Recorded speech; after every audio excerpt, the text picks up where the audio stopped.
cada que sea para tu honra y tu gloria. Entonces, todo eso pedimos en tu santo nombre. Amén. Pueden tomar asiento.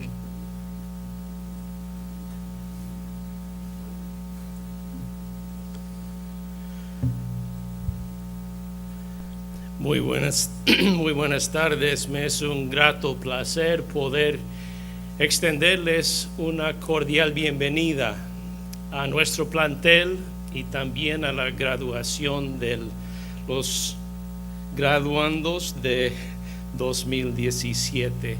Queremos reconocer algunos de nuestros visitas, auspicios en esta noche. Entonces, a todos los papás, los padres de los graduandos, favor de alzar la mano. Excelente, bienvenido.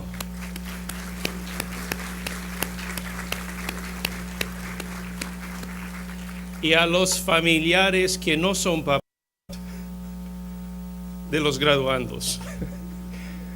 Excelente, y a ustedes también, bienvenido. Y los pastores de los graduandos. Amén, amén.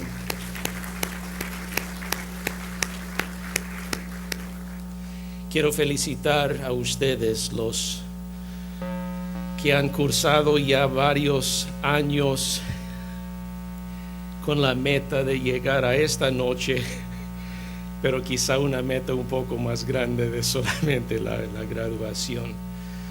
Gracias por su esfuerzo, gracias por su compromiso, y de parte de la facultad y el staff, gracias por el privilegio que nos has brindado en poder servirles en estos 4 años de aprendizaje y entrenamiento para el ministerio venidero. Y a todos, otra vez, extiendo una cordial bienvenida.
Profesores, miembros del staff, estudiantes y personas que nos visitan.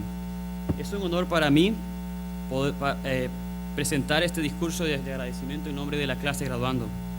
En primera instancia me dirijo a usted, querido presidente, para decirle muchas gracias. Muchas gracias por la dirección y el liderazgo espiritual que nos ha dado como generación. Aún en medio de las dificultades y de las tormentas, conocemos de su fiel intercesión por cada uno de nosotros, y no solo por nosotros, sino por toda la familia de Río Grande. Muchas gracias por sus enseñanzas en el aula y por fuera del aula, por sus reiterados regalos y por su disposición para llevarnos a conocer más las Escrituras y por lo tanto más al Señor. Muchas gracias. Muchas gracias a nuestros profesores. Gracias por su dedicación y entrega. Gracias por enseñarnos a través de su vida y ministerio. Gracias por leer nuestras monografías y todos nuestros trabajos. Algunas de las cosas aprendidas verdaderamente se nos pueden olvidar. En cambio, sus vidas, sus ministerios y sus testimonios permanecerán con nosotros hasta el final de nuestra carrera.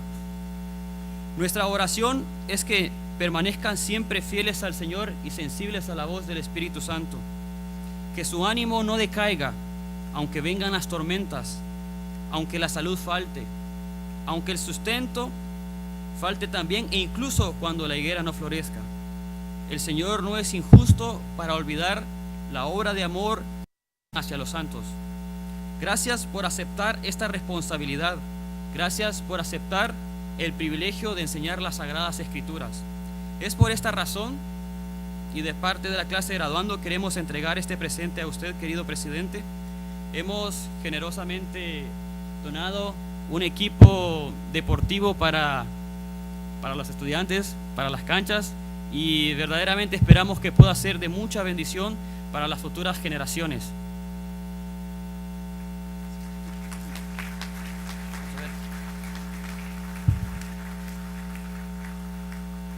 Pero no puedo terminar sin antes dar gracias a mis compañeros, quienes comienzan una nueva etapa en sus vidas. Gracias por su esfuerzo, por las noches sin sueño, por su amistad y por su fidelidad. Ciertamente, compañeros, hasta aquí nos ha ayudado el Señor y su mano nunca nos dejará.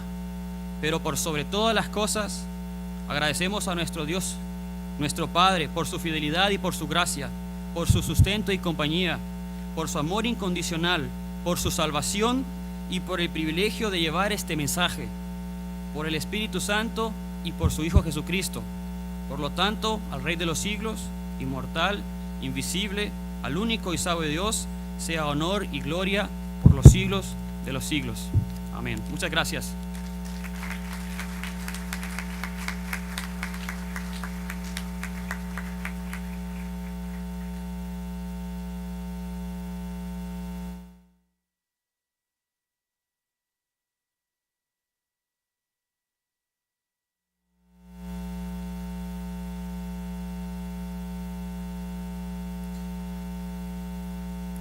Dr. Wendell, de parte de la clase graduando del idioma, quiero darle las gracias a la escuela RGBI por todo lo que han hecho por nosotros.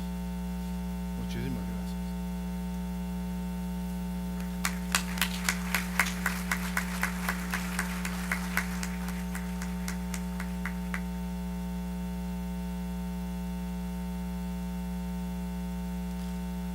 Por los últimos años en las graduaciones el Señor nos ha bendecido grandemente y hemos tenido la oportunidad de presentar unas becas que de alguna manera el Señor ha ido proveyendo cada vez. Entonces en esta ocasión queremos mencionar los que van a recibir esta beca.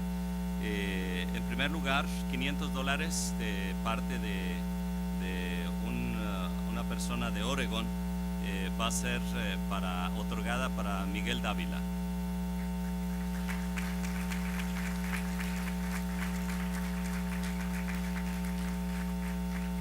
$500 de Casa del Valle Park para Cecil Torres.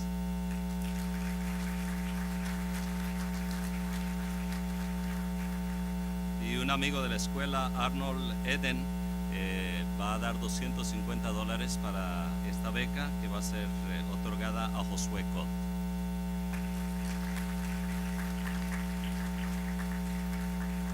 Y damos gracias a Dios por su provisión, porque esta es una gran bendición, ¿verdad?, para cada estudiante. Que el Señor les bendiga grandemente.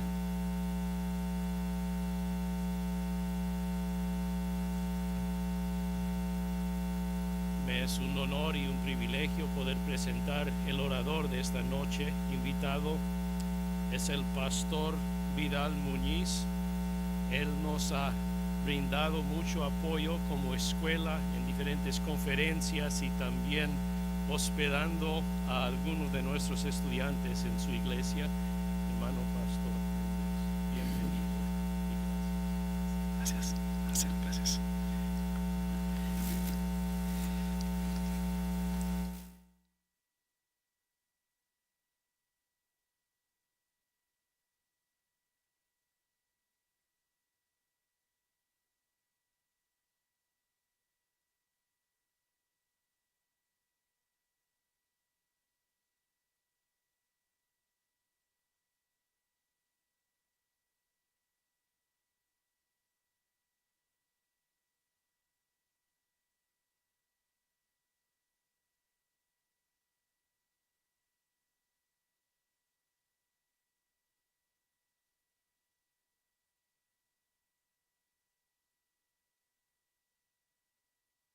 Mañana de hoy, lo cual yo no lo tenía planeado, yo estaba en una de las funerarias de la ciudad de Far, hablando a un grupo de personas que la verdad no conozco. Una familia de nuestra iglesia, su mamá falleció y participamos en la celebración de la vida de esta persona y pudimos compartir el evangelio. Entonces este día inicia para mí con la experiencia de luto, de separación, y termina con la celebración de una graduación. Entonces esta experiencia de este estira y afloja de ambos es exactamente el cuadro perfecto de la vida y del ministerio.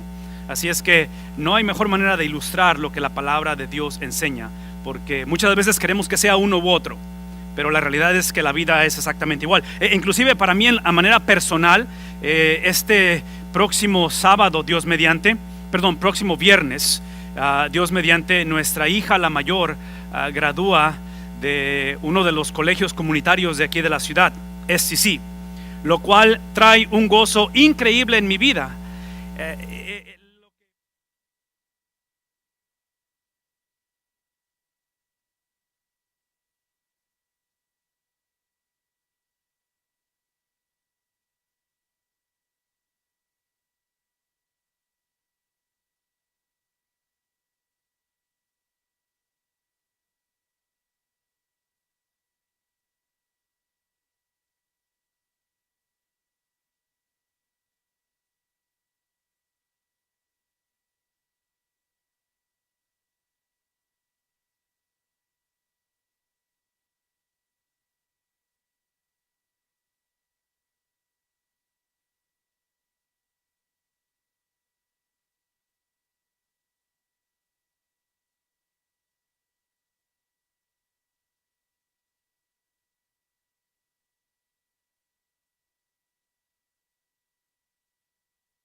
Tenemos que entender esta noche, que es lo que quiero que pensemos por un momento, porque otra vez pensar en que mi hija la mayor está ya por salir de nuestra casa, graduando de un colegio comunitario, pensar en el hecho de que veo a la generación que está delante de mí dejar los púlpitos, dejar las iglesias por salud, por muertes, por diferentes situaciones. Me hace pensar en este concepto de lo que sucedió hace 500 años, que ahora nos beneficiamos de ello. Inclusive, como estamos en un seminario y obviamente estamos celebrando los graduandos, si me permiten, quiero enseñar un poquito de la Biblia esta noche. Y parte de la enseñanza, porque estamos en una institución académica, es que yo sé que eso es lo último que desean escuchar, pero tengo un libro que recomendarles. Y aquí está el libro. El libro es escrito por un autor que está teniendo un impacto muy grande en la cultura. Su nombre es William Vanderbloemen.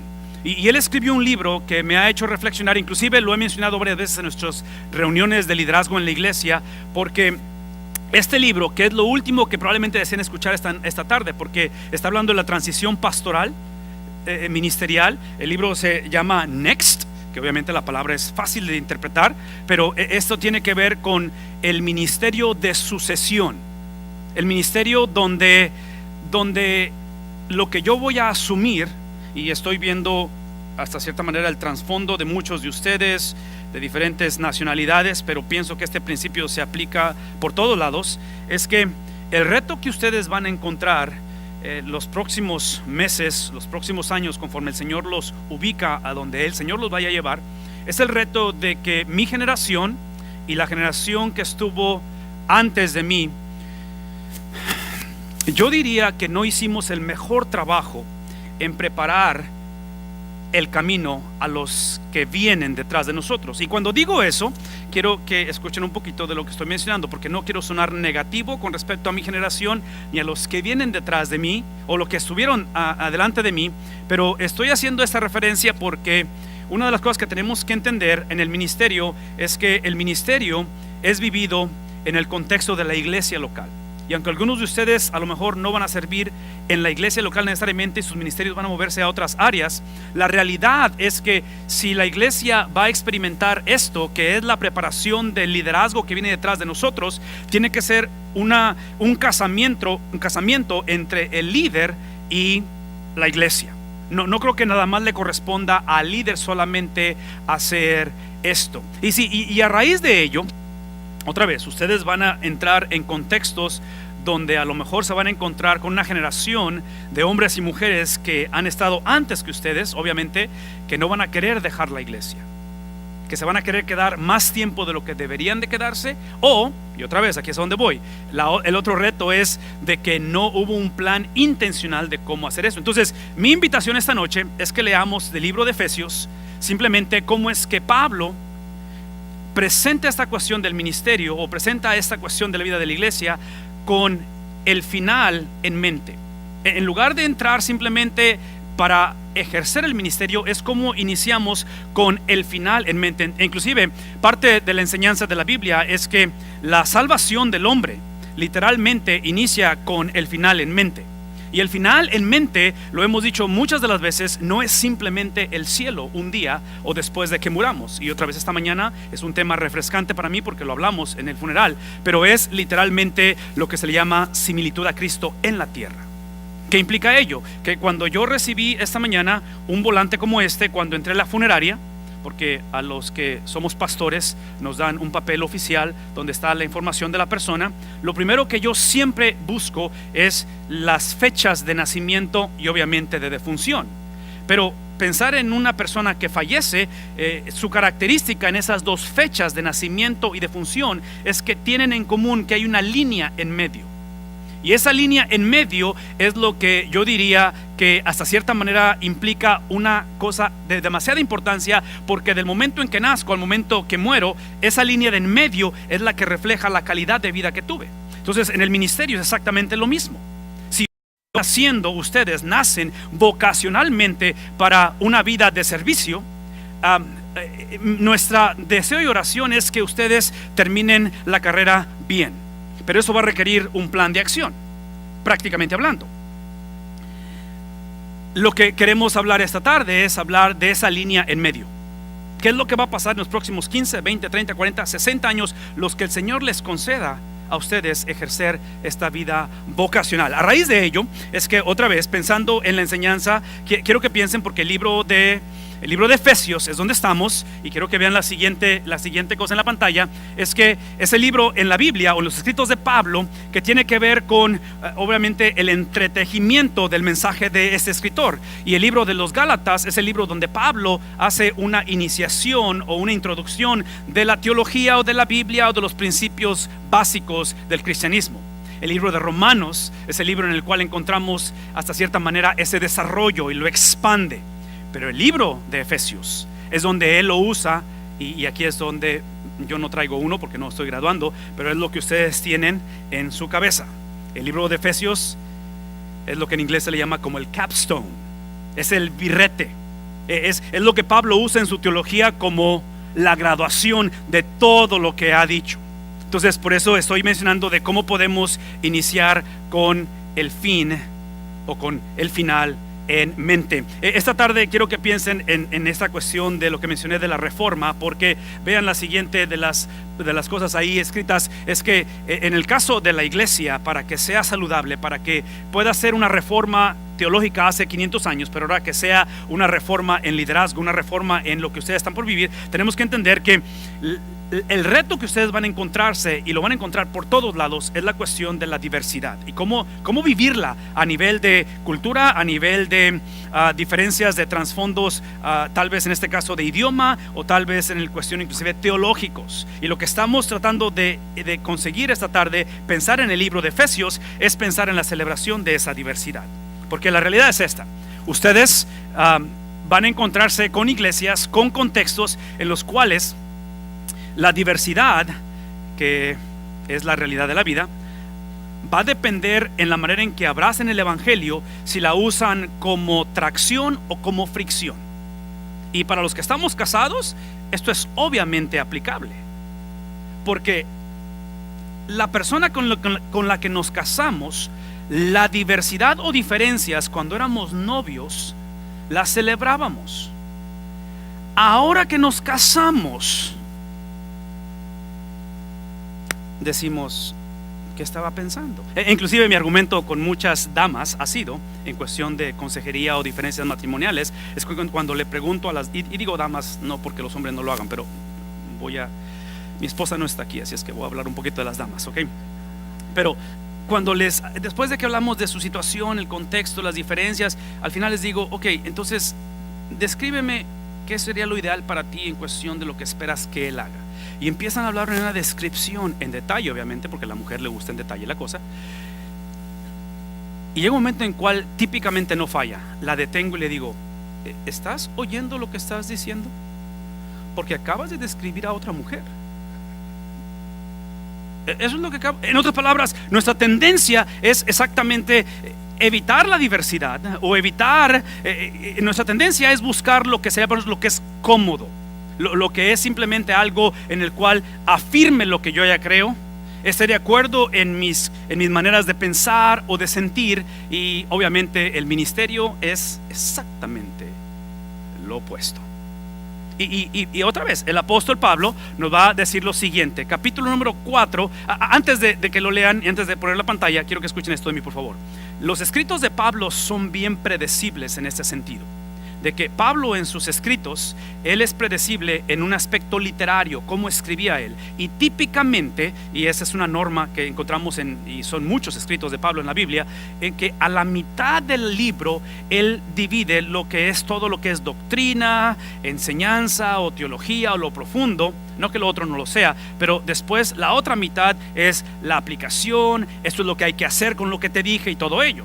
Entonces Efesios 4 es la segunda parte del libro. Eso implica que ya en los primeros 3 capítulos él habló acerca de la importancia de la unidad. Y en este caso, quiero que escuchen esto, esta unidad está basada en la unidad no simplemente entre nosotros de llevarnos bien, o llevarnos bien con la iglesia, o con los líderes, o con el mundo, o con la familia. Es la unidad que es producida cuando Cristo une las cosas. Entonces esto es más que simplemente aprender a navegar el ministerio, aprender a navegar la familia, navegar el matrimonio, navegar este mundo que constantemente está cambiando. Esto es entender que lo único que puede ayudarnos a aplicar la unidad de la vida, y en este caso obviamente Pablo inicia esta conversación porque la iglesia en estas áreas de Éfeso, de Asia Menor, está fragmentada. La diversidad es extrema, de tal manera que Pablo está implicando, no es tanto que ustedes necesitan cambiar o adaptarse a él o a ellos o entre ustedes, es entender que la razón que esto está fragmentado y la fragmentación o la diversidad es un problema, es porque Cristo no es el centro de ello. Entonces voy a decir una vez más, el problema no es la diversidad, el problema no es las diferencias generacionales, el problema no es las diferencias culturales o de países o de entendimiento, o inclusive yo argumentaría en un momento dado nuestras tradiciones. El problema es la ausencia de vidas cristocéntricas, es perder la esencia del evangelio de Jesucristo. Entonces Pablo lo que dice es lo siguiente, capítulo número 4 versículo 1, rápidamente escuchen lo que dice. Por eso yo, otra vez gramaticalmente, por eso, implicando después de todo lo que les dije, capítulos 1 al 3, por eso, por todo lo que les acabo de decir, es que estoy, ¿qué cosa? Sí, y obviamente que en este caso no está hablando de un sentido figurado, pero es un hombre que sabía lo que era vivir las consecuencias de traer o de experimentar este ministerio de sucesión.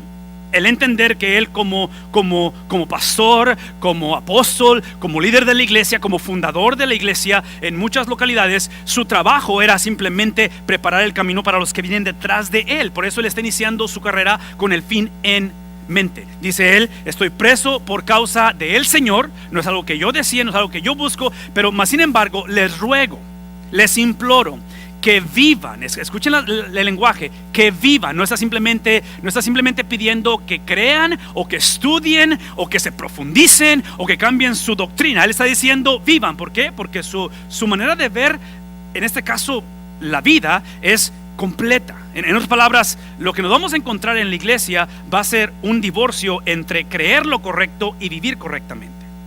Es lo que vamos a encontrar en la iglesia. Y esta división, que es la realidad de la vida, lo trágico en la vida de la iglesia la mayor parte del tiempo o en la generación, no es tanto que está divorciado, lo cual la Biblia no lo aprueba. La Biblia ve la vida en un contexto completo. El problema de nuestras iglesias cuando divorciamos lo que creemos con nuestra conducta o nuestra ética es no saber que está divorciado. ¿Sí captamos eso? El problema no es que está divorciado. Lo que creemos con lo que actuamos es no saber o pensar que están casados, que es normal. Por eso es que él está invitando y está abiertamente diciendo: les ruego que vivan de una manera digna, implicando que las iglesias no estaban viviendo de una manera digna. Entonces, una vez más, esto es lo que estamos por encontrarnos. Esta es la realidad del asunto. De tal manera que dice él: vivan de una manera digna del llamamiento que han recibido.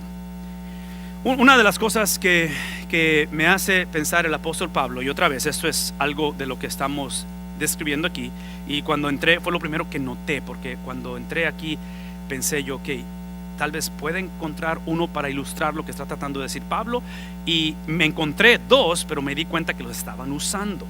Así es que no los puedo traer aquí a la plataforma para ilustrarlo, pero son los tripiés donde están las cámaras de video.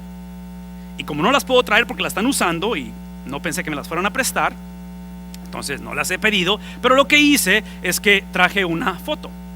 Porque lo que está enseñando Pablo en este versículo con respecto a nuestra manera de poder, otra vez, de poder traer la diversidad como tracción, no como fricción, ¿ok? Es este principio, tres cosas. Aquí está, la siguiente por favor. Son tres cosas. Es que el llamado proviene ¿de quién? Proviene de Dios. O sea, nadie ha orado para ser llamado. Yo argumentaría que en cuestión vocacional la mayoría de nosotros, o podría afirmar que todos nosotros, no queríamos ser llamados. Resistimos el llamado, ¿ok?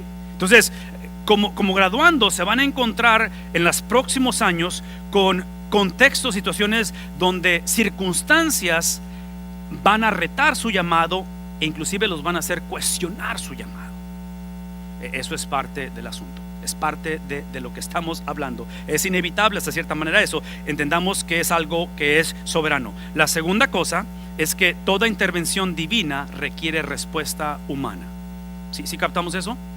Si esta tarde, al estar tú aquí y escuchar lo que estoy diciendo, y tú eres un seguidor de Jesús, eso implica que el Señor un día llamó tu vida, pero ese llamado requirió una respuesta. Es lo que está hablando acerca de esta posición o de esta experiencia. Cuando Dios interviene y cuando el hombre responde, y esta tarde estamos celebrando la respuesta al llamado de nuestros graduandos, lo que Él está prometiendo o pidiendo o esperando es que Él está demandando, Pablo, de la iglesia, de los líderes, una vida de consagración.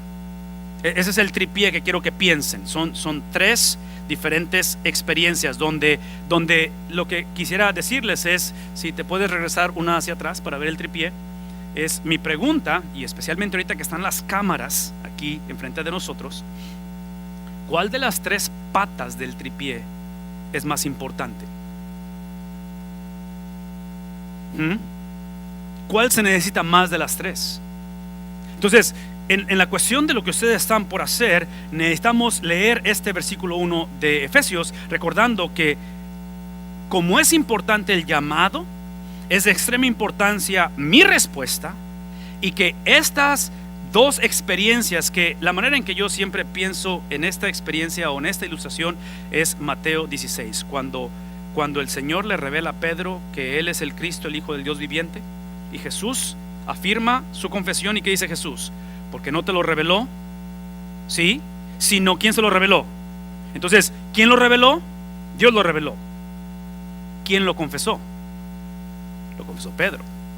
Entonces, la importancia es similar en ese sentido, de que es divina la intervención, pero confesión humana. Entonces, pensar en este tripié es Dios llamando, ustedes han respondido, y lo que Pablo espera en Efesios 4 de estas dos experiencias es una vida de consagración, una vida que refleje la esencia de Cristo. Entonces, lo que vamos a hacer, y con esto vamos a terminar, es el versículo 2, soy pastor, así es que eso que vamos a terminar es mentira, no es cierto, no va a terminar. Versículo número 2, rápidamente, vean lo que dice, porque ese tripié, vean lo que produce. ¿Qué produce el tripié? ¿Qué es una vida de consagración? ¿Es una vida de qué? De humildad, que no es circunstancial, pero es una vida de humildad siempre. Acuérdense que estamos iniciando con el final en mente, ¿ok?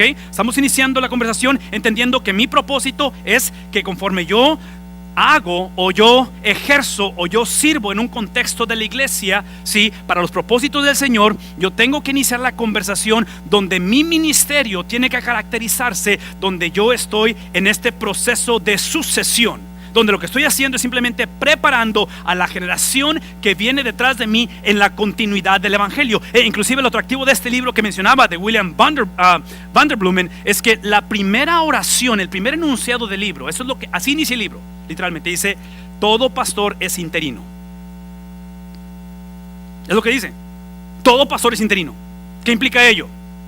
Que no hay pastor permanente. ¿Es cierto eso? La iglesia que el Señor me permite servir es una iglesia de 105 años de vida, 105 años de servir en la comunidad de FAR, del cual yo solamente he estado 4. Eso implica que por 101 años ha habido un sinnúmero de pastores. Y yo sé que en cuestión de estructura o en cuestión de organización, los pastores fueron los pastores de la iglesia. Pero hasta ahorita no he encontrado a ninguno de los que estuvieron por 101 años que no hayan sido interinos. Entonces, ahorita el Señor nos tiene sirviendo ahí, pero un día alguien más va a servir en esa iglesia. Entonces, eso implica que este tripié tiene que ejercerse con humildad, este tripié tiene que ejercerse con amabilidad, ¿sí? Tiene que ejercerse con paciencia. Tiene que haber una estrategia donde nos toleremos unos a otros. ¿De qué manera? En amor. Por eso es que dice el versículo número 3, vean la intencionalidad de esto. La intencionalidad es de que nos esforcemos para mantener algo que Pablo implica que se puede perder. Inclusive la carta está escrita porque no la estaban viviendo. ¿Qué cosa? La unidad de qué cosa. Sí, no es la unidad de que se lleven bien. Sí, voy a decir una vez más, aquí el punto no es simplemente tener una iglesia donde todos estemos de acuerdo. Aquí el punto de aquí es celebrar la diversidad, ¿sí? El punto no es crear uniformidad, es crear unidad. Y esta unidad no es la unidad de generaciones que se llevan bien. Nuestra iglesia tiene 3 cultos y una de las razones principales que tiene 3 cultos es por la diversidad de la iglesia, la cual la celebramos entendiendo que nuestras diferencias se someten no solamente a Dios, pero también unos a otros, de tal manera que nuestras diferencias son celebradas no necesariamente cuando exigimos que los otros o alguien más piense como yo, pero lo que está diciendo Pablo es que esa unidad sea en la unidad del Espíritu. En otras palabras, la cuestión de unidad, la cuestión de este ministerio de sucesión, Pablo no lo deja al ministro, no lo deja al pastor a que él la defina. La unidad de la iglesia no está basada simplemente en que yo entiendo que estamos todos inclusive, una cosa que ustedes van a tener que tener mucho cuidado es esto, de que no confundamos unidad con la ausencia de problemas. ¿Sí me explico? Porque muchas de las veces el ministerio es tan difícil que cuando no te llueve te llovizna, de tal manera que ya nada más lo que quieres, una es que se llegue el lunes para que el lunes, ok, pasó el fin de semana, nadie está en el hospital, nadie está sangrando, no me han corrido de la iglesia, una semana más, de tal manera que el conflicto o la división se convierte en normativa, que muchas veces pensamos que mientras no haya problemas todo está bien. Bueno, no es lo que está diciendo el apóstol Pablo, simplemente habla acerca del vínculo de la paz, de tal manera que el versículo 4 dice: esta es la razón por qué lo hacemos, porque hay un solo cuerpo, hay un solo, dígalo conmigo, un solo espíritu, así como también fueron llamados a una sola. La palabra esperanza, obviamente en la Biblia, en el Nuevo Testamento, es la palabra certeza. No es la cuestión de que yo tengo la esperanza que este año los Cowboys tengan una mejor temporada. Esa es una esperanza, eso no es lo que está diciendo la Biblia, ¿ok? La Biblia, cuando habla de esperanza, está hablando de una certeza. ¿Qué es la certeza? Bueno, esa certeza es del versículo 5. La certeza es de que aun cuando la iglesia puede verse dividida, el mundo no aparenta estar unido, esta es la realidad. Versículo 5: nuestro Dios no está viendo la vida del Valle de Texas, la frontera con México, y Dios no está diciendo: wow, esto se me salió del huacal, ¿qué hacemos con estos muchachos? No sé, mira cómo está la cosa, tan conflictiva, tan pronto me descuido y todo es un caos. No, Dios está en control de las cosas, ¿sí? Esa es la pronunciación. Por lo tanto, Pablo está diciendo: la certeza es que hay un solo Señor, hay una sola fe y hay un solo bautismo. Versículo 6: hay un solo Dios, hay un solo Padre que es de todos, que está sobre todos y por medio de todos, y Él está literalmente en todos. Versículo 7: pero a cada uno de nosotros se nos ha dado, ¿qué cosa? Se nos ha dado gracia, ¿sí? Esa es la razón por cual enfatizamos esta unidad. A todos se nos ha dado gracia, de tal manera que esta gracia se ha repartido, se ha compartido en la medida en que Cristo la ha puesto en cada uno de nosotros. Si algo podemos llevarnos esta tarde, es la última de las cosas que queremos poner ahí enfrente, y es literalmente entender esto: que el Señor ha dado sus dones para su iglesia, y eso obviamente implica que el Señor ha puesto su personalidad en la iglesia. El trabajo del pastor es simplemente reflejar o expresar la personalidad de Cristo. El trabajo del esposo es simplemente, en su relación conyugal, como padre de hijos, es literalmente ejercer la personalidad de ¿quién? De Cristo.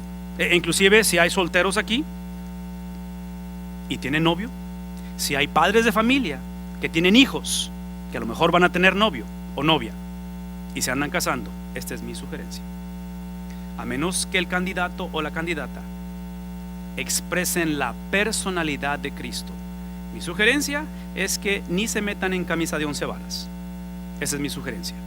¿Por qué? Porque el trabajo de uno es ejercer la personalidad. Y vean lo que sucede aquí: esa personalidad es reflejada en los frutos de su espíritu. En otras palabras, esa personalidad está evaluada en la manera en lo que producimos. Y en este caso, lo que producimos para nosotros es una vida en la cual, dijimos al principio, entendemos que el llamado viene de Dios. La respuesta obviamente es mía, donde yo respondo al evangelio, respondo al llamado, pero tiene que producir esto que es la esencia de nuestro Padre. ¿Me permiten orar, por favor? Bendito Dios, en una tarde como esta queremos agradecer, queremos simplemente celebrar la manera en que tú ejemplificas esta diversidad, y cómo la misma diversidad entre el Padre con el Hijo y el Espíritu Santo, al saber que sus personalidades, al saber que sus funciones son diferentes, tú eres la expresión perfecta de la unidad, donde encontramos a un Hijo que sin perder su esencia se somete al Padre. Encontramos a un Espíritu que sin perder la esencia de ser el Dios mismo de la Biblia, se ha sometido al Hijo, y ahora es aquel el cual nos ayuda a expresar, nos da la habilidad de expresar el carácter, la mente, el hablar, el sentir del Hijo. Es en esta hora que simplemente suplicamos que esa expresión del carácter de Cristo sea lo que distinga a esta generación de hombres y mujeres que les permite celebrar esta noche dentro de su graduación. Gracias por tu amor. En el nombre de Jesús es que oramos. Amén.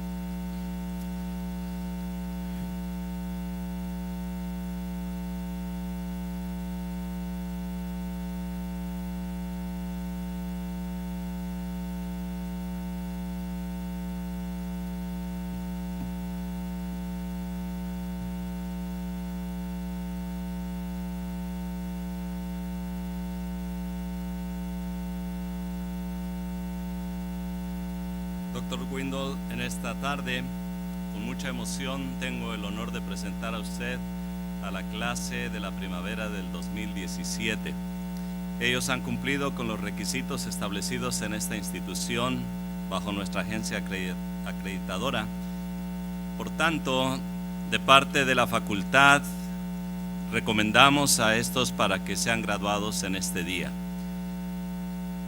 Clara Luz Berlanga, graduando con honores de México en el énfasis de educación cristiana.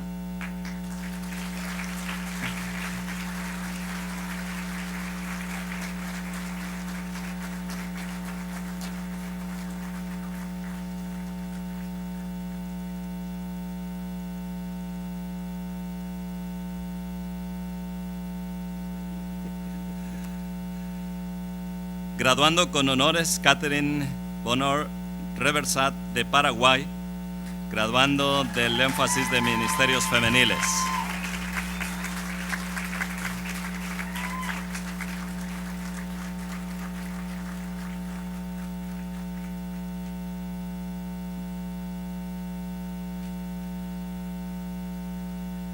Jensel Abel Cárcamo López de Honduras, graduando del énfasis pastoral.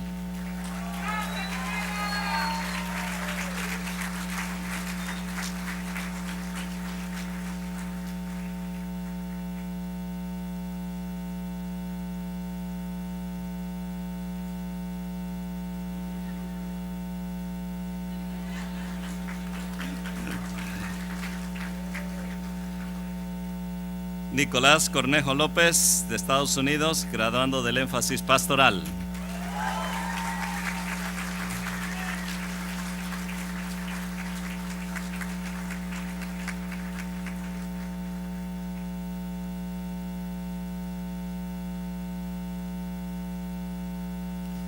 Melissa Espinal Romero de Honduras, graduando del énfasis de educación cristiana.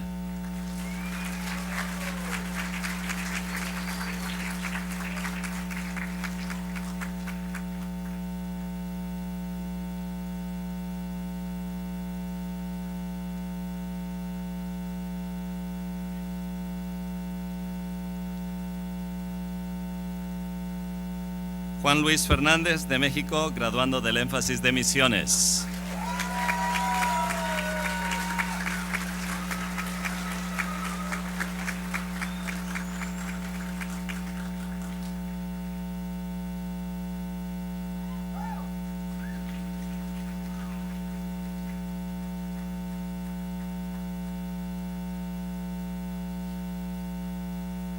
Graduando con honores, Yalit Fuentes de Honduras, del énfasis pastoral.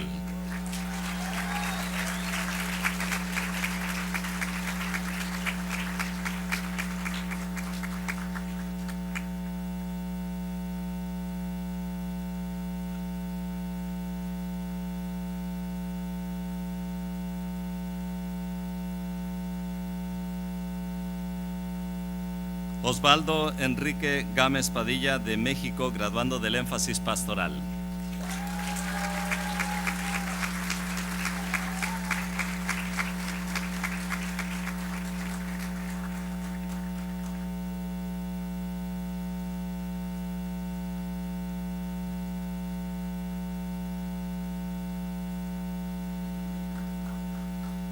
Graduando con honores, Carla García Capilla de México, graduando del énfasis de ministerios femeniles.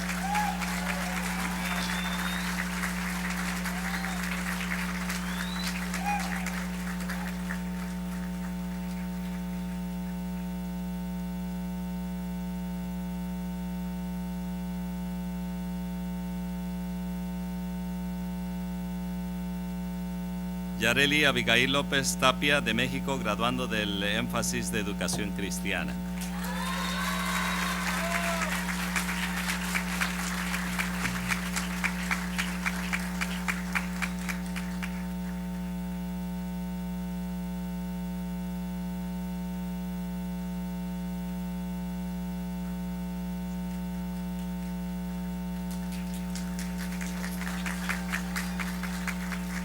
Francisco Morales de Estados Unidos, graduando del énfasis de misiones.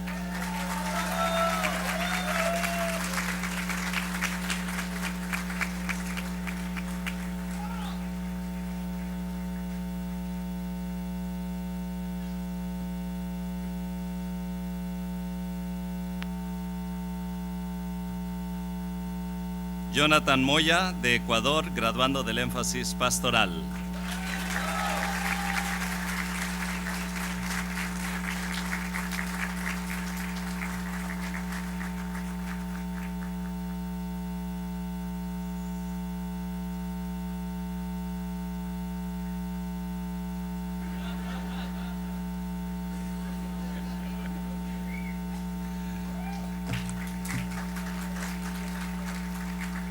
Graduando con honores, Sara María Puerto Argueta de Honduras, del énfasis de educación cristiana.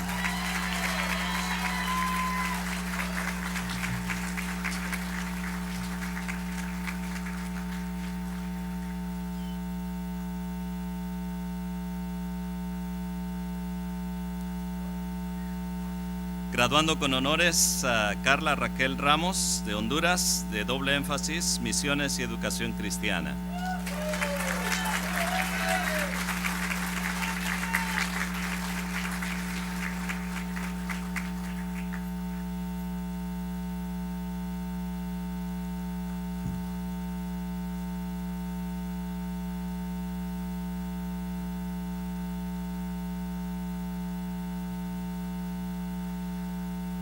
Marcos Fabián Reversat Friedrichson de Paraguay, graduando del énfasis pastoral.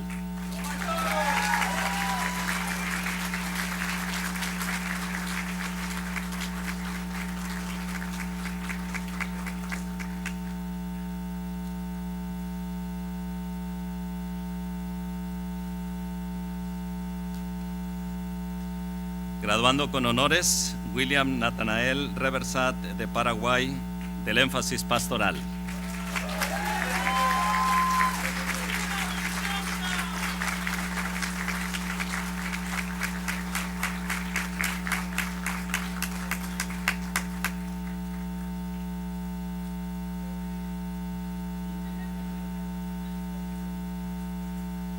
Cristina Wibi de México, graduando de Ministerios Femeniles.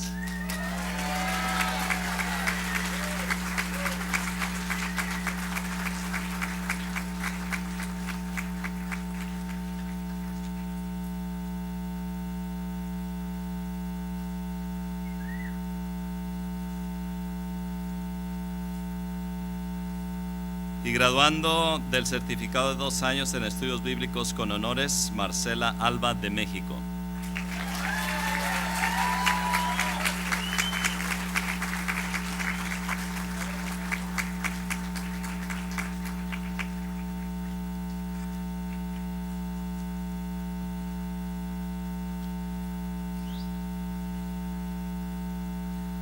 Graduando también de certificado de 2 años en estudios bíblicos con honores, Joel Benjamín Ruiz Centeno de México.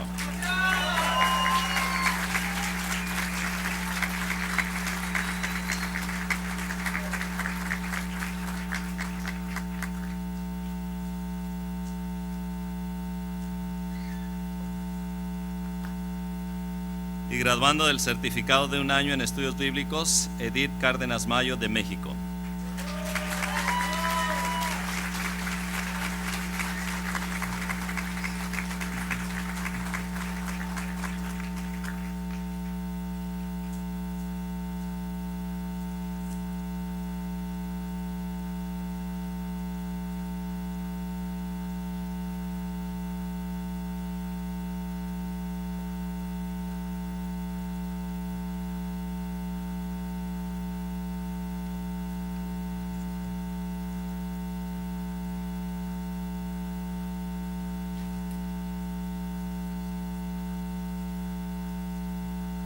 Me da mucho gusto poder presentar la clase graduando de misioneros del idioma de mayo del 2017.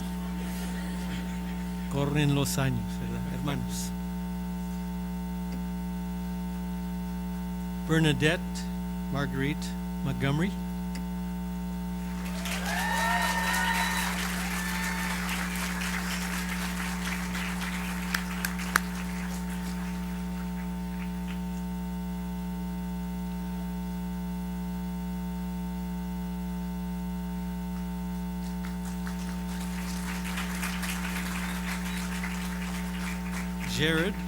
Jared W. Montgomery.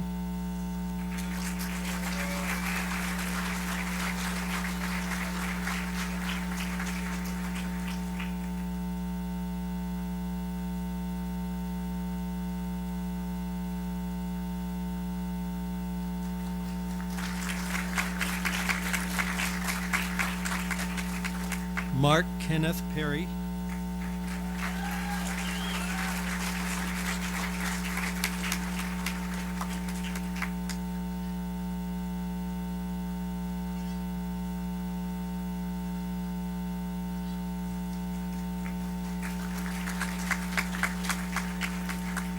Gary Richard Sandman.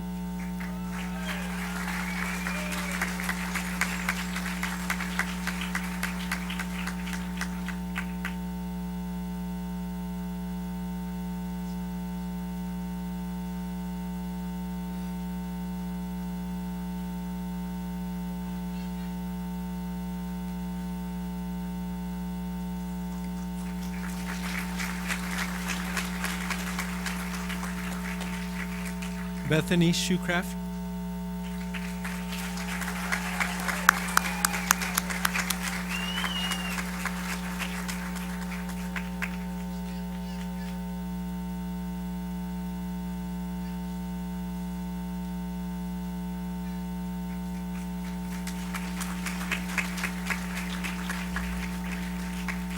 Titus Shoecraft.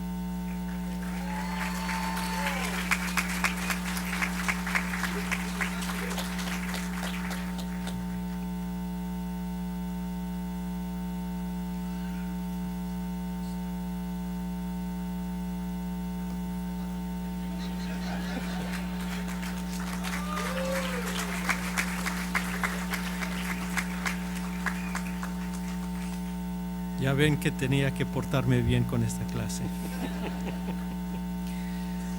En unos momentos nosotros vamos a encomendar a nuestros exalumnos y ponerlos en las manos del Señor.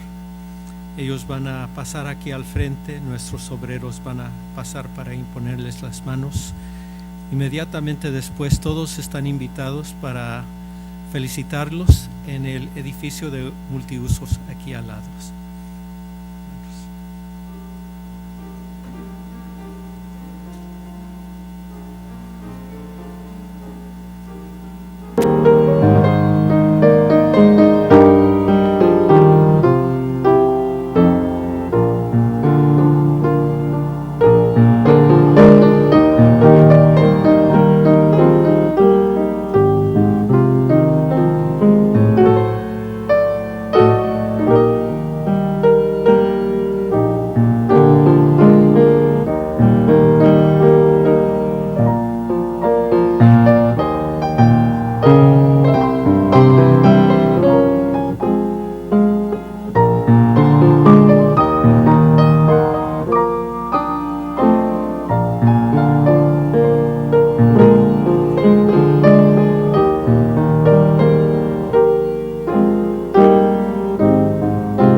Padre, te damos muchas gracias por este grupo que está graduando hoy. Es un gozo ver, Señor, a estos muchachos y a estas chicas que están culminando una etapa de su vida y ahora emprendiendo otra, quizás la más importante, cumpliendo el gran mandamiento, la gran comisión que tú les has entregado.